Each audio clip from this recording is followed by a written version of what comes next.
guys. Welcome back to Preview Alliance Podcast. It's Sarah and Whitney. We are so excited. So you guys are in for a big treat. Yes, it's going to be so good, guys. We know what's upon us. Yeah. The Mariah Carey's fixing to break out. It's holiday season. It is, y'all. Thanksgiving's about 2 weeks out. We're getting real close to it. And you guys know what that means. People are already putting up their Christmas trees. Yes, they are. Which means all the festivities. Which also means all the things to do, all the gifts to buy, all the things to organize and manage, and somehow put a smile on our face in the midst of all this stress. Us moms to be, we got to make the magic. Oh, yeah. But what I always find, and I don't think I realized this until I became a mom. Oh, yeah. Boundaries. It's hard. Are hard. It's so hard. And you might be listening going like, what do you mean, Sarah, boundaries? So I think we should start this episode talking about basically what is a boundary. Sure. So a boundary is something that you put in place to either kind of maintain or save your sanity, your time, your energy, or it can even go to a deeper level of a core belief or value system. Okay. So why would this be needed in the holidays? Well, let's just think about it. So if you have a child that is in a child care facility, so daycare, preschool, or they're in elementary school, we already have class parties that we're going to be going to, probably some programs if you attend any type of like a church type setting for your faith belief system. They are probably going to have parties or get-togethers. It's constant. Some type of like a celebratory service, something of that nature. And not just for Christmas, there's Hanukkah in there as well. So we need to be very mindful of that for our Jewish community and our Jewish listeners and followers. So you've got, honestly, multiple holiday seasons co-occurring. And there's a lot of demand. So that's just external as far as like a community type thing. And I think it's too, I feel like in the holidays, and like you said, it's all inclusive, right? So no matter what your religious preference is, even work has like parties, right? So you or your family's like, let's get together. All the extended family. You have multiple sides of the family, especially now that you have children involved.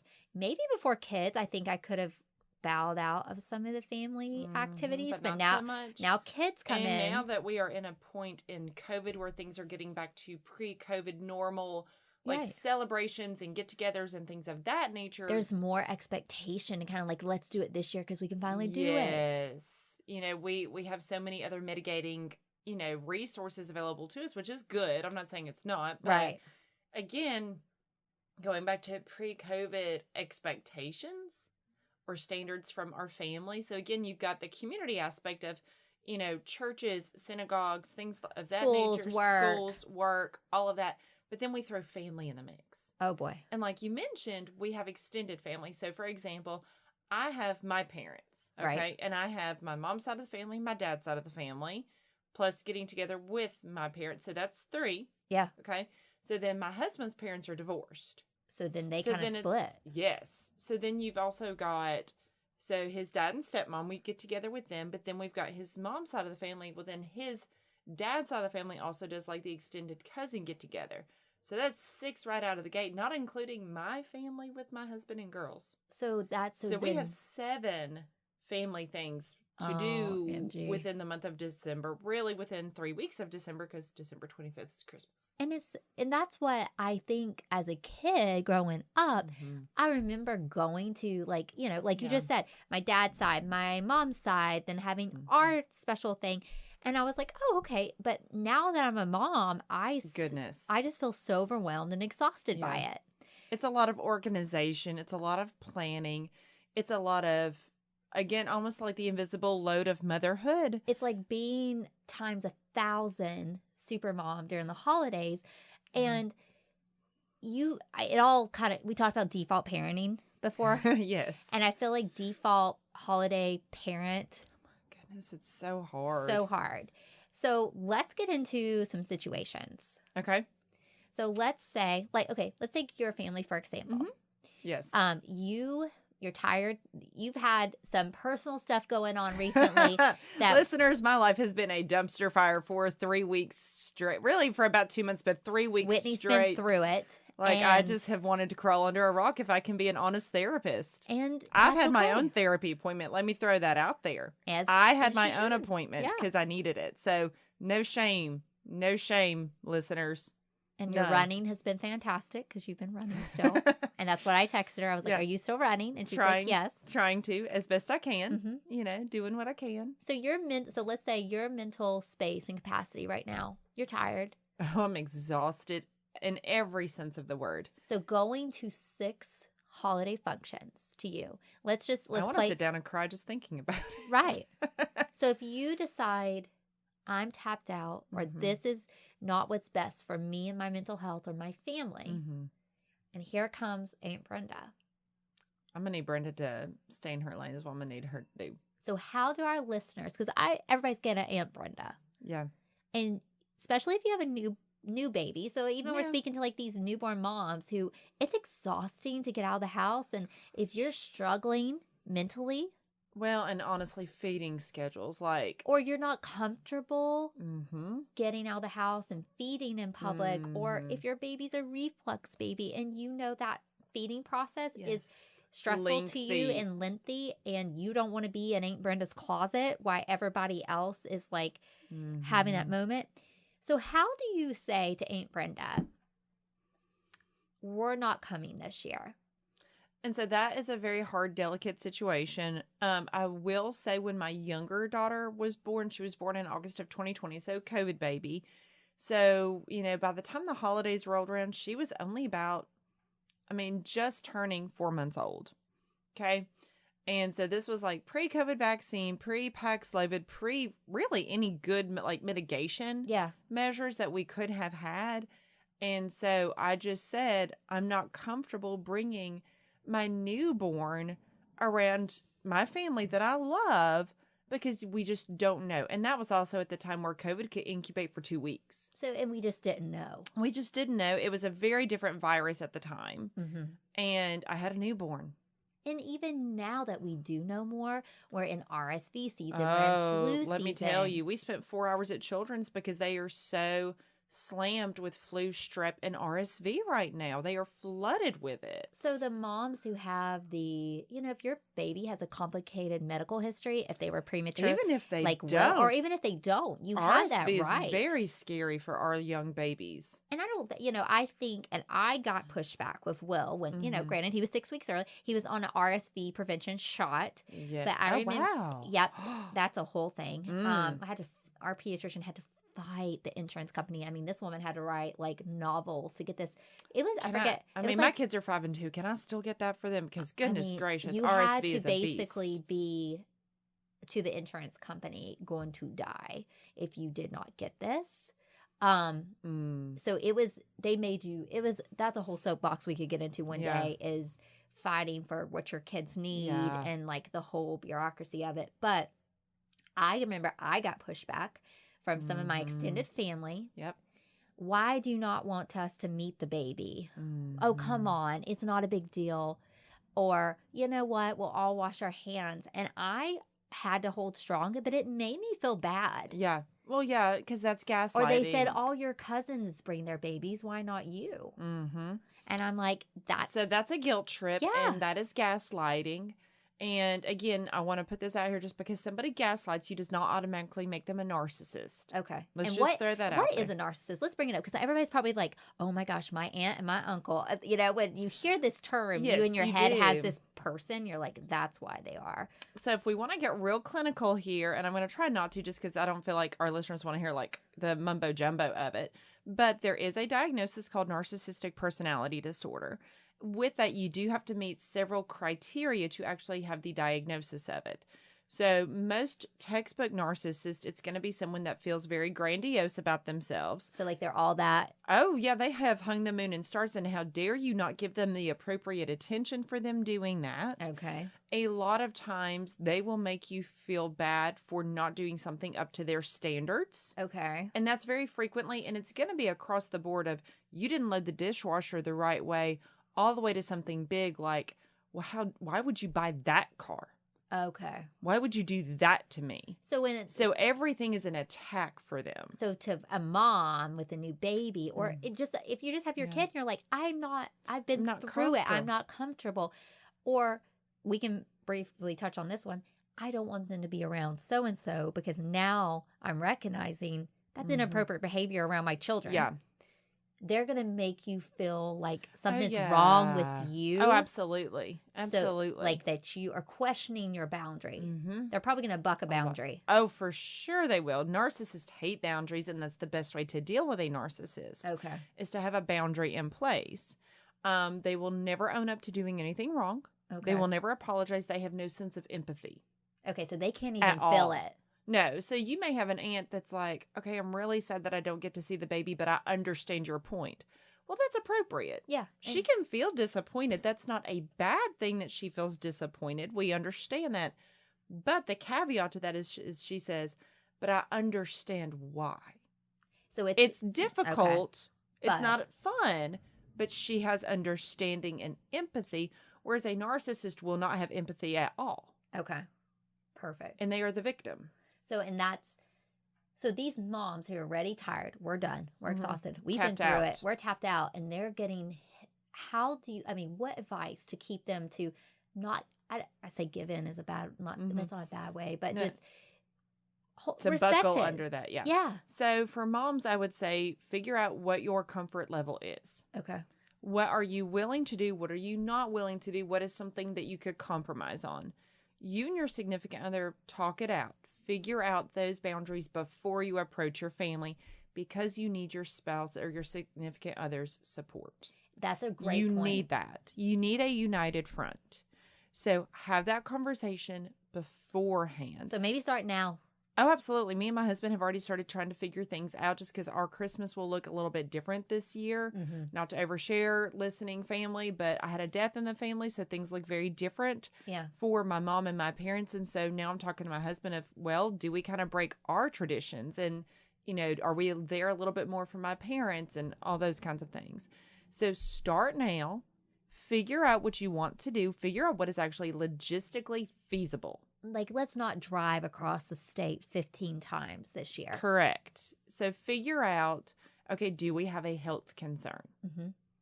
And then that could be a mental health concern too. Oh, for sure. Being honest and saying, it stresses me out. It's too much. I don't enjoy this. Mm-hmm. I want these special times at our home. I want to wake up Christmas in my house. Mm-hmm. And that's the boundary that we put into place, honestly, when I was pregnant with my older daughter, because she was a January baby. Mm-hmm. So I was large pregnant at Christmas. I was like 36 weeks. And for the most part, for years before that, we would always stay the night with my parents on Christmas Eve night, wake up, do Christmas morning with them, leave, and then go to my husband's side of the family thing, like lunchtime on Christmas Day. Yeah.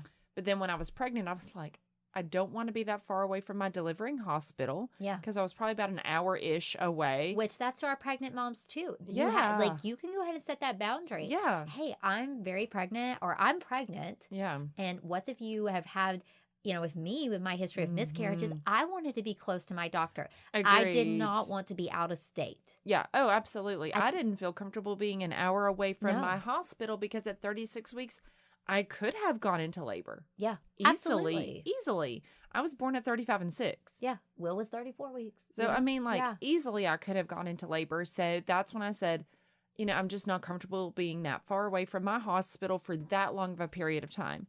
Now, we still went and saw my family on Christmas Eve. But you came home. But we came home. So we went and did the family get together. We went and did that, but then we came home. And I felt fine about that because I was back to my, around my hospital. Yeah. And we were only gone for a few hours. We went and did lunch with my family, did gifts with my cousins, all the things. So we were there. We spent that time with them. But then it was time to go home.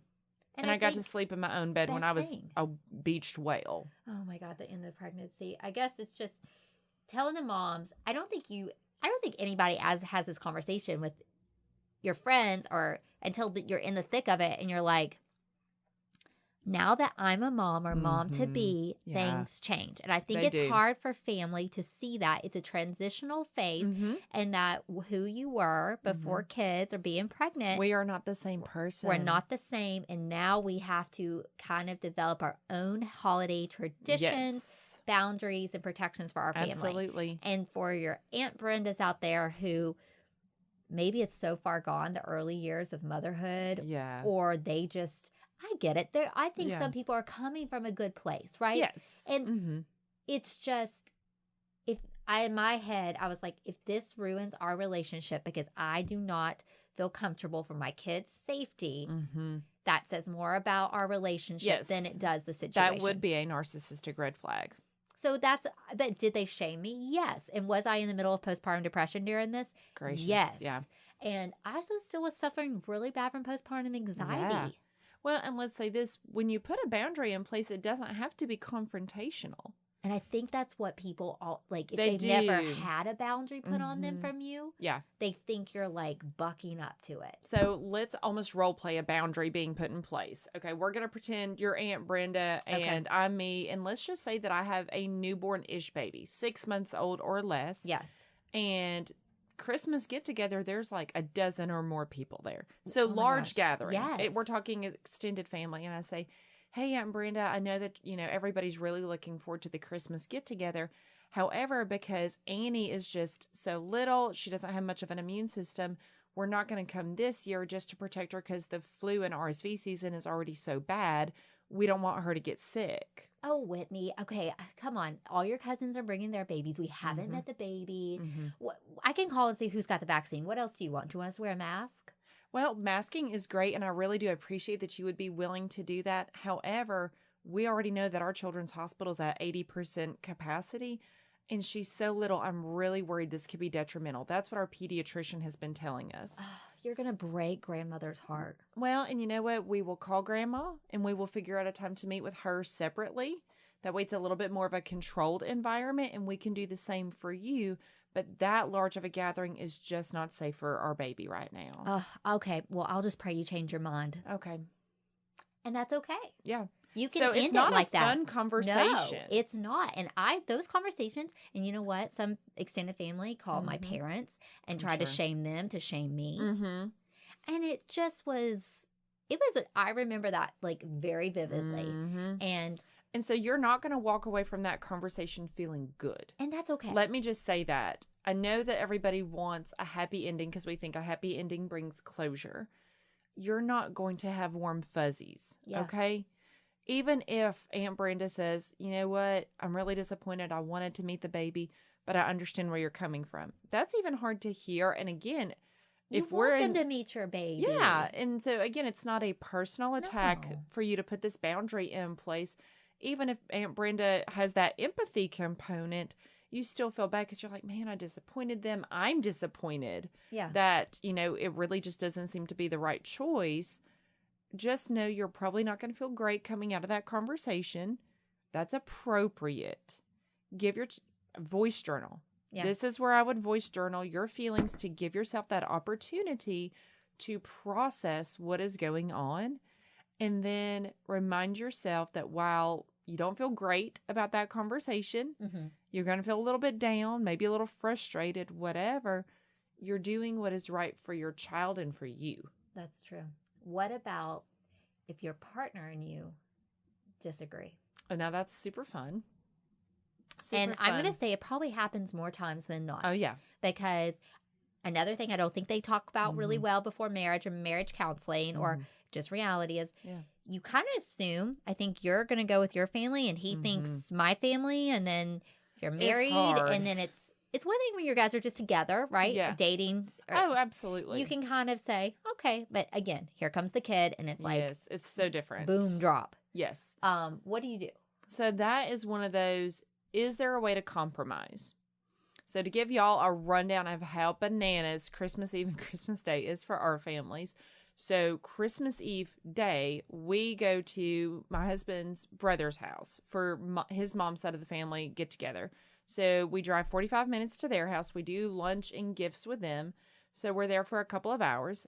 thankfully going to his brother's house is in the same direction as going to my parents' house. Okay. So we're already kind of halfway to my parents'. So we're there for a couple hours with my husband's mom's side of the family. So we leave there, let's just say at like 2:30 on Christmas Eve. And we got there at like 11. So been there for a couple of hours. A while. Mm-hmm. It's a while, but we were trying to give each part of the family their fair amount of time. Yeah.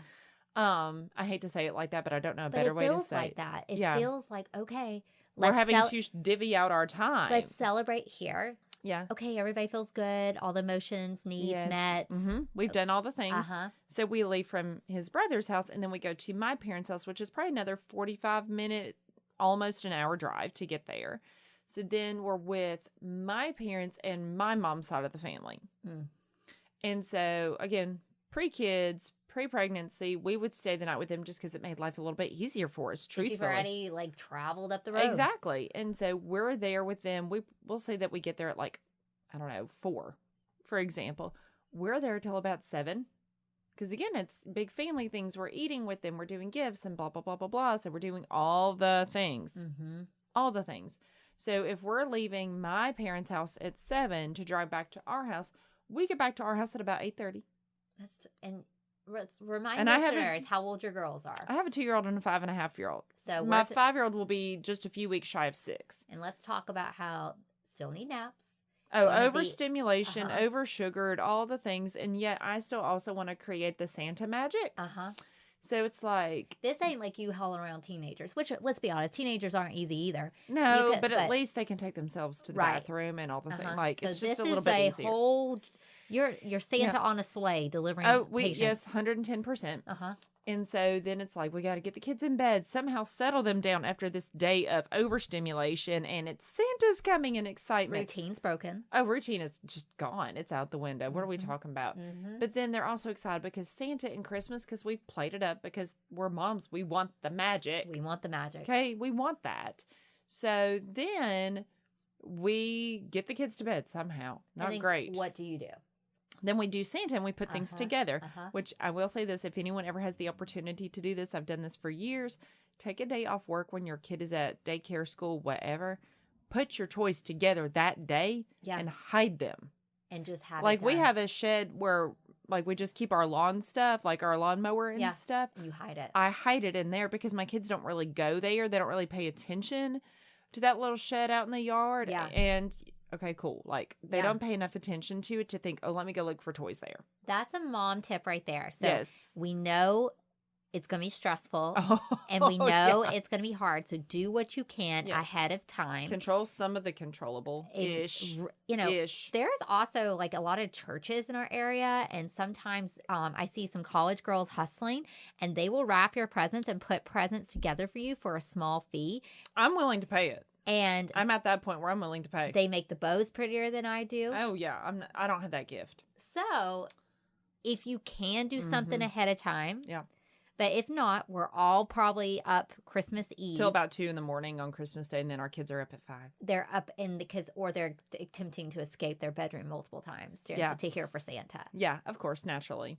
So then we have Christmas Day. We do Santa. We do all the things. That's honestly my favorite part because that's more chill. And that's at your house. And it's at our house. And that's a good boundary that you've set. And I don't feel like I have to stay on top of my kids because I know what's in my house. I have child-proofed my house. That's such a good point we have to hit on. Because, my sister-in-law, she's really great at decorating. Let me just, she has a gift for it.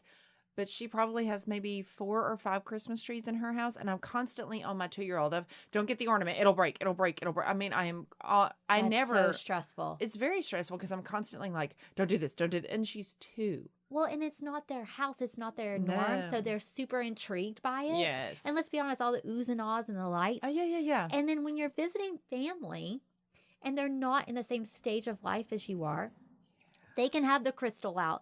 They can have the mirrors everywhere. They can have the sharp edges. We ain't got that in my house. They can have the nice white furniture and fancy whatever that when you invite your kids over. This always stresses me out. And I'm sweating even thinking about this is my kids will just be kids. Yeah. And they're messy and they're loud and they break things and they're just living life. But I feel like I'm on Oh, I never alert. sit at my sister-in-law's house because I'm constantly making sure my kids aren't breaking things. Now, my 5-year-old is way better. She can play with her older cousins and all the things, and she gets logic at this point. The 2-year-old is a whole different ball game. Baby James is a wrecking ball in our own home. Oh, so yeah.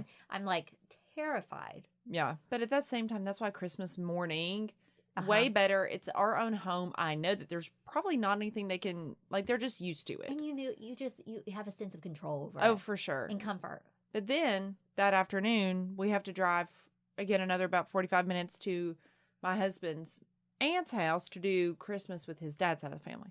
Oh, wow. So that is our 48 hours marathon of Christmas Eve, Christmas Day. And what does Whitney say to herself the next day after? Oh, let's see. Christmas actually falls on a weekend, so I'm actually tempted to work the day after Christmas just to get away. To get out of the crazy. Yes. So, Moms, you're not alone. To have a sense of normalcy and structure and routine, which I don't know that any client's going to want to come in the day after Christmas, so we'll just see what my schedule just plays out to be. Actually, they probably do. If you're in Alabama and you need a session the day after Christmas, I'm probably going to be working. I'll probably take that session. Right? Come on now. I'll be like, Whitney, I need it. We'll all need it. I think one thing, too, we need to touch on is when someone questions your parenting choices or the fact that just because someone's family, it doesn't give them the right to disrespect you or treat you unkindly or your children. Yeah. So this is important because, again, this kind of comes back to boundaries. Yeah. Where, even my parents, they raised me and my sister differently than how I'm raising my girls. And I'm not saying my parents did a bad job or anything wrong, but things change. Times evolve. Yeah. We know better, do better kind of thing. Uh-huh. So if someone comes up to me and they're like, well, I don't understand why you're not going to let the baby have, like, real food, let's just say. So let's just say you have a baby that's like 8 or 9 months old. Yeah. So they're on solids-ish. But we're not going to just carve a piece of turkey and hand it to Correct. them if they've never had that. Correct. Because we also have to be aware of, like, food allergens and all the things. Like, or feeding difficulties. Yeah. I mean, there's just, maybe your baby doesn't have any teeth yet and you're not super comfortable with them having meat. Yeah. Like, you can mash up some sweet potatoes and be like, okay, cool, you fine with that. Right. But that's when you have to say, I get it. Y'all did things differently, and that's totally fine. We're going off the advice of our pediatrician. Yeah. I will always say throw your pediatrician under the bus, not because you dislike them, but because it's really hard-ish for family to buck the pediatrician's advice. Yeah. Because it's not even the same as an adult doctor, like your PCP or OB. Right. It's like, oh, well, that's the baby doctor. Like, they know better than me. And there is some people that's going to say, well, I raised 15 children and look at y'all, you're fine. That's great. That's great. I'm glad that happened for you, but that's not the case for everybody. Yeah. And our doctor knows our child. Yeah. They know all the circumstances. They know the most recent research. So that's who I'm going to follow. And that's an uncomfortable feeling when someone has your kid or brings your kid, and even it could be family, and then they give them something or they expose them to something, like we said, allergies, or maybe you're just not comfortable with.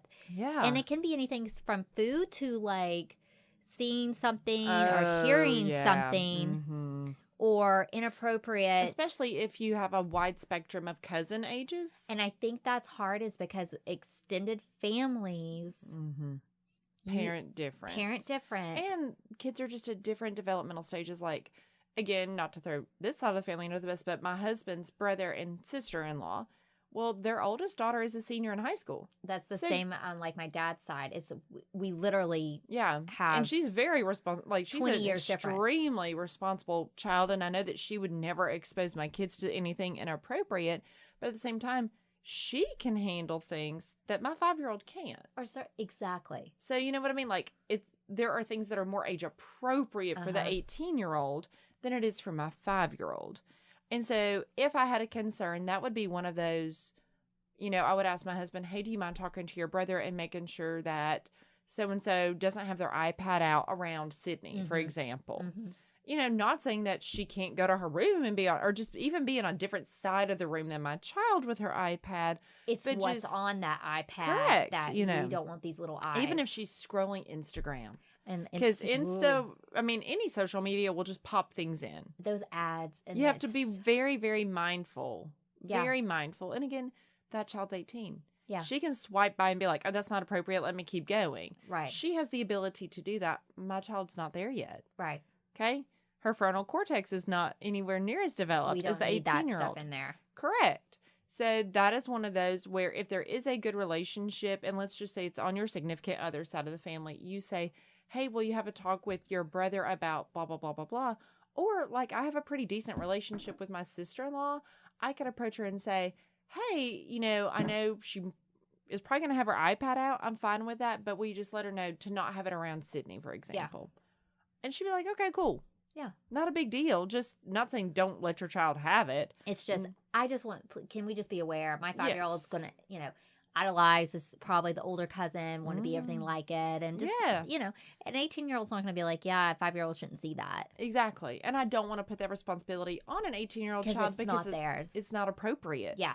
It's my job as the parent to say, okay, Mary can have her iPad out, but if Sydney gets over there near her, that's when, Mary, we can tell Mary, hey, why don't you go do blah, blah, blah, blah, blah. Like go play on the trampoline or go do whatever. Right. Now, admittedly, I think Christmas is slightly easier for that distraction because there's presents, there's food. Yeah. Those kinds of things. So I feel like it's a little bit easier to throw in a distraction for a 5-year-old. Thanksgiving might be a little bit more where we're all sitting around. Yeah. That's a little bit trickier. Christmas, I feel like it's like, hey, come look at all these gifts. Shiny new objects. Yeah. So let's end with just reminding our listeners. I think it's important because people feel like sometimes they just have to do what family says, ask and tells them and treats them. Mm-hmm. What is just like, what have you seen and heard over the years and experienced that you just want to give them like some Whitney therapy insight on this? So just realize the holidays are stressful. So even if you put your boundaries in place, people abide by those boundaries. Let's just say the stars align. Let's just say there's no family drama. Oh, don't know what that's like. I mean, let's just, hypothetically speaking, it's a nice little pipe dream, okay? So let's just say things go well. People respect the boundaries. There's no family drama. You're still going to be tired. Yeah. It is still mayhem. It is still chaos. It's still overstimulation. I would highly encourage doing something like making sure you have your tactile grounding stuff on board. So having sanitizer or lotion in the car or even a candle. To just smell. That smell. Just that reset for your central nervous system. Remind yourself this too shall pass. This is temporary. This is temporary. This is, for us, for example, again, okay, this is a really hard 48 hours, but it's going to be over in 48 hours. Right. We can make it. We've done this before. We can do it again. It's going to get easier with each year. Positive affirmations. Yes. I have to tell myself it's going to get easier each year. Deep breathing. Yes. Deep breathing in through the nose, out through the mouth. And again, just you can do this. Yeah. We can do hard things. We can do stressful things. Right.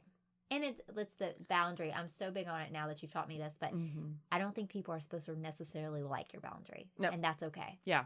That's absolutely correct. And then for mamas, I would sometime after the holidays, whenever it works in your schedule self-care.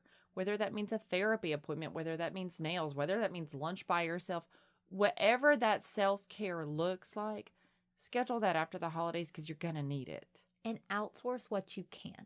Oh, absolutely. We don't have to be super hero moms right now. Honestly, I've learned with my kids, it's not the price of their gifts, the size of the gifts. It's how we get excited with them, how we play up. If you do Santa, look, Santa left, he ate the cookies you left. Honestly, that took me sprinkling some sprinkles on the plate. Yeah. And putting a few drops of milk in the cup, being like, he ate those cookies you made. Right. And that was magic for my 5-year-old last year. You didn't have to make those homemade. If you want to make them homemade, great. Girlfriend, you could buy Pillsbury. That's exactly what we did.